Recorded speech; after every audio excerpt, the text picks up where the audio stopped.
I have no relevant disclosures to make for this talk. And there is a young female patient, 19 years of age, presenting to the emergency department with dizziness and sudden onset chest pain that started 3 hours before. She has no significant prior illnesses. She doesn't smoke. She has a negative family history, and she uses an intrauterine device for contraception. Next slide, please. I will give you a few seconds to appreciate her ECG. You can see very slight ST changes in lead 3, maybe AVF, slight elevation, and some STT changes in the anteroseptal leads. Next slide, please. This is her bedside echo. She has no regional wall motion abnormalities and a normal systolic function. Next slide, please. And this is my first question to the audience. We're already having a first troponin coming in, which is slightly elevated.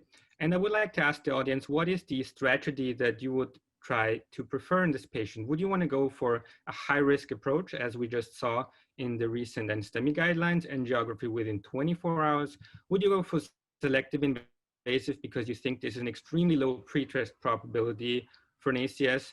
Or would you even go for non-invasive because, again, very low pretest probability for an acute coronary syndrome or myocardial infarction? Let's start the poll.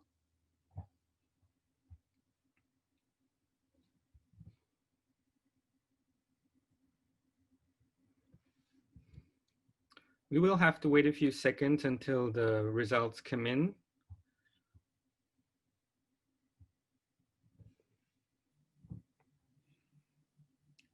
About 40% of the audience has responded, so please, audience members, go ahead and cast your votes now.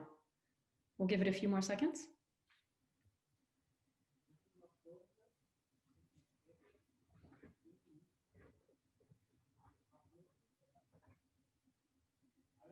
We'll give it a few more seconds. Please go ahead and cast your votes.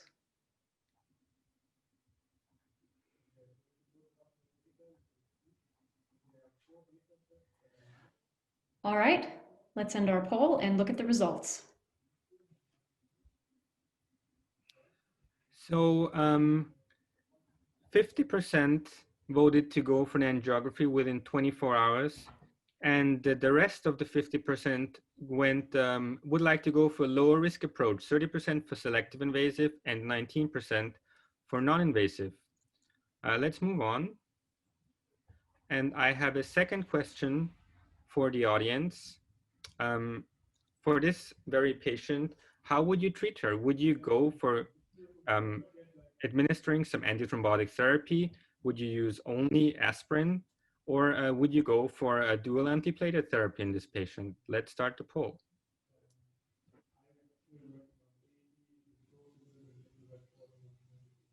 Votes are coming in now. Please continue to add your opinions.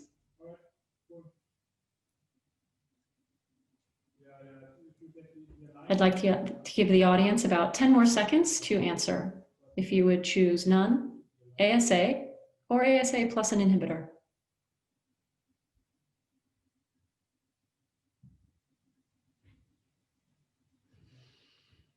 All right, let's have a look at the results.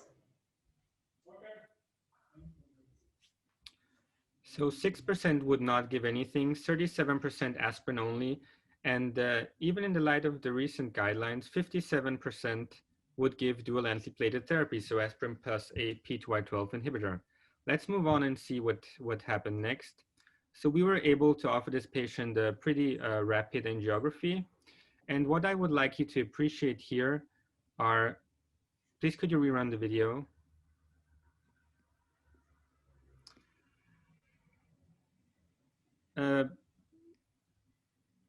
Nice left coronary artery, LAD without a problem, circumflex without a problem. But what you can see here are very, very faint collaterals going to the right coronary artery.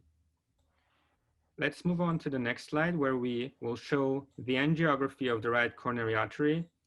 And you can see in the right posterolateral branch that there is an occlusion, which is better visible on the next run, on a different projection, where you can see an occlusion of the right posterolateral branch.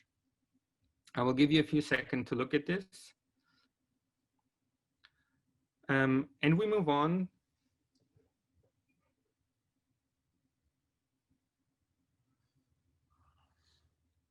Yes, here you can appreciate better the occlusion of the small right posterolateral branch.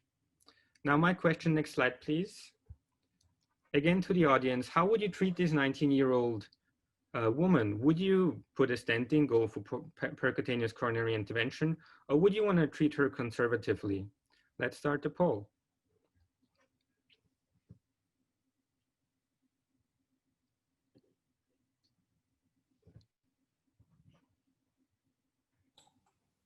Results are coming in now. We'll give it a few more seconds.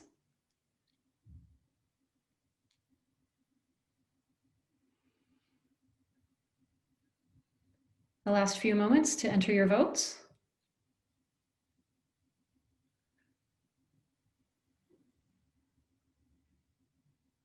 And let's have a look at the results.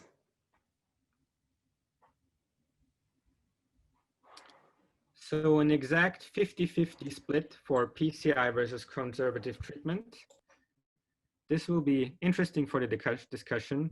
Let's move on. So I will let you know what we did. We treated this patient conservatively, and she received a glycoprotein 2B3A inhibitor. No stent, no intervention was performed. And I will show you why this decision was made. Next slide, please. So what was not entirely obvious in the emergency department bedside echocardiography, but what I would like to show now that this patient has an atrial septal aneurysm, which is defined as an excursion of the atrial septum more than 10 millimeters, and which is, of course, a hint that this patient has a PFO. Now, next slide, please. This was indeed confirmed in a bubble study with a significant crossing of bubbles to the left slide. And next slide, please. This was also confirmed using a TOE. So most likely, we think that this is not an atherosclerotic problem in this patient, but a thromboembolic one. And I would like to ask you, how would you move on with the treatment? Next slide, please. This patient developed a CK of approximately 500 units. And now my question to the audience is, how would you treat this patient? Would you go for aspirin monotherapy or dual antiplatelet therapy as a treatment for potential MI? Would you go for single antiplatelet and an oral anticoagulant because you think this is a thromboembolic problem? Or would you either go for triple therapy in this patient? Let's start the poll.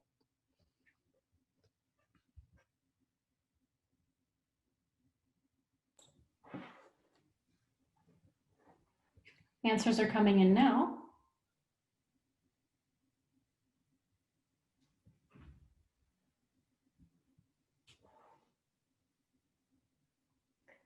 Let's give it a few more seconds because we're seeing some variance in responses, in fact. Those audience members who have not yet voted, would you like to add your votes?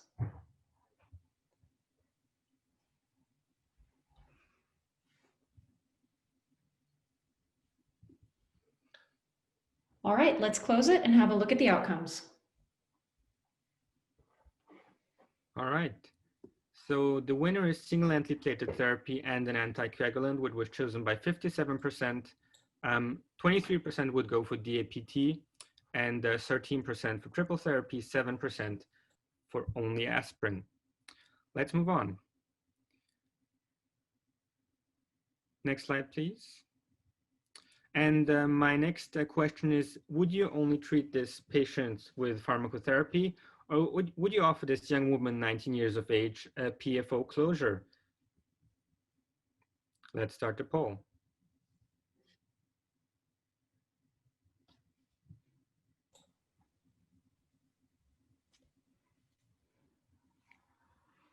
Thank you for entering your votes now, audience members.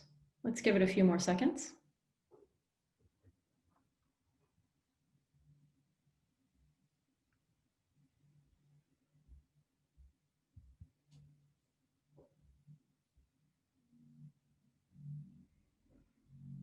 All right, I think we can close it there. Let's see the outcomes. All right, vast majority would go 83% in total to close the PFO. And we can move on to the next slide. Now, this patient was discharged on a single antiplatelet therapy and a NOAC, as suggested by the majority of the participants. But what happened 3 weeks later is you would suggest that this patient has an extremely low bleeding risk, 19 years of age, no comorbidities. But what happened to this patient that he developed very severe hypomenorrhea. She had to be admitted to the gynecology department, and she developed significant anemia of 8.4, but did not need blood transfusions. Now, would you, in the light of this happening, continue antithrombotic therapy, or would you drop one of the two substances? Would you drop aspirin, or would you drop the anticoagulant? What was done here is, do we have a poll carry for this question? Yes, we do. Then let's start the poll. Let's see what the audience would like to do.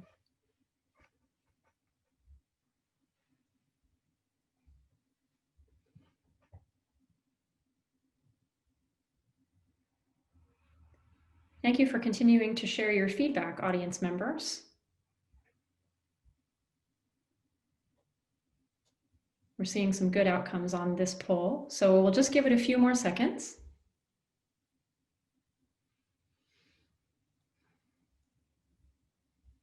Audience members, thank you for your input. Let's see the results. The majority would drop aspirin, 62%, 34% would drop the NOAC, and 3% would continue therapy as it is. Thank you. Let's move on. So the gynecologist administered tranexamide acid for 5 days, which we'd like to do. And what we suggested is to drop aspirin, because we again were of the belief that this is rather thromboembolic and not an atherosclerotic problem, despite the patient developing an MI. Next slide, please. So the patient received an urgently scheduled PFO closure, and she's doing fine now. So I'm looking forward to discuss this maybe unusual case of a young patient with you, and what you would have done differently or similarly as it was done in our case. Very much, Miklos. That was an excellent case. I must say that we have seen similar cases here, and it's always interesting discussions that we have about these patients. I have had a couple of questions from the audience about your case. First one, why a GPI in this patient if you know it's possibly a paradoxical embolism? And why not NOAC only and not combined with aspirin when you start your medical treatment? Well, to answer the first question, the idea was pretty obvious from the beginning that this is not an atherosclerotic plaque, but a thrombus that is developed through a paradoxical embolism. And as a bailout therapy in the presence of a thrombus, where you would not want to put a stent into a 19-year-old woman, the decision was made to try to dissolve it using a GP2B3A inhibitor. The second question, why not NOAC only? I think we have chosen a very diplomatic approach. This patient has what was anticipated a very low bleeding risk, and she did develop MI. She did have cardiac enzyme. She did have a CK of 500. And so the decision was that she should not only be treated with a prevention for further embolisms, but perhaps could have some benefit after MI from a single antiplatelet agent. But of course, this is all without any data from a relevant number of patients that were treated like that. Did you? I have another question here. Did you calculate the HOPE score? It's a question from Vuda, and the HOPE score is sometimes useful to take the decision of PFO closure. But what about the HOPE score in this case? I'm sorry, we did not calculate it. Yeah. I must say that we have used the HOPE score for many years. We were quite disappointed by the predictability of events with the HOPE score, and we don't use it anymore. It's very much linked to the age and not very much to the other risk factors for a new event in these patients. And of course, the risk is a risk of having a stroke most often, but sometimes it's an acute MI, and I must say quite often in the right coronary artery more than in the left. But very, very interesting case.